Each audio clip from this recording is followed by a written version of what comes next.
aadan cadde waa la soo dhaqmay tii cabdirashiid waa la soo dhaqmay tii maxamed siyaad waa la soo dhaqmay weli waxaanan arag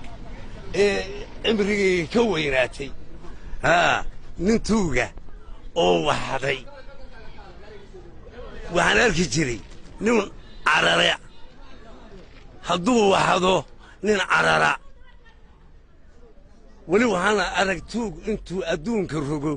ag fadhiya qofkii dadkii waxaday oo u jeeda weylka cadcad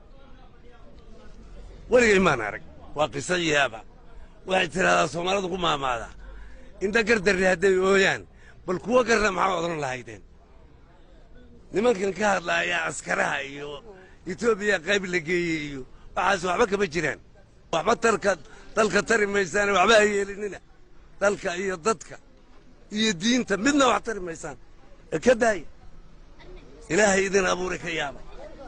waddan waliba iyo dawlad waliba waxay leedahay madax iyo dad hogaamiye u ah oo ay maqlaan oo ay ka dambeeyaan balse Soomaali haddii la tago Soomaali la yahay ninkana hogaaminaya waxuma naqaano annagu hadda farmaajan doonaynaa nin walba ninka uu ku kalsoon yahay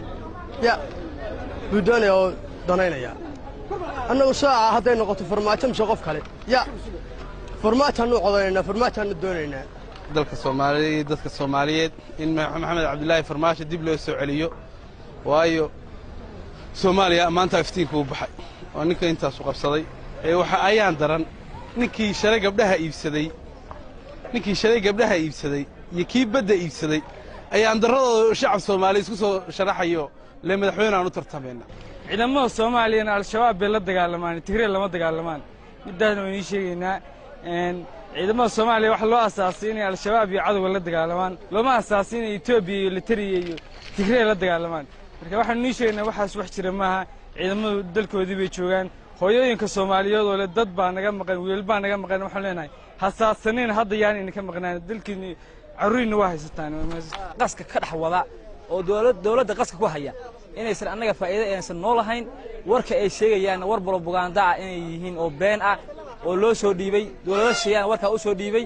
waxayna kicinayaan waalidiinta ama dad eheliyada waxa weeye nimanka waxa weeye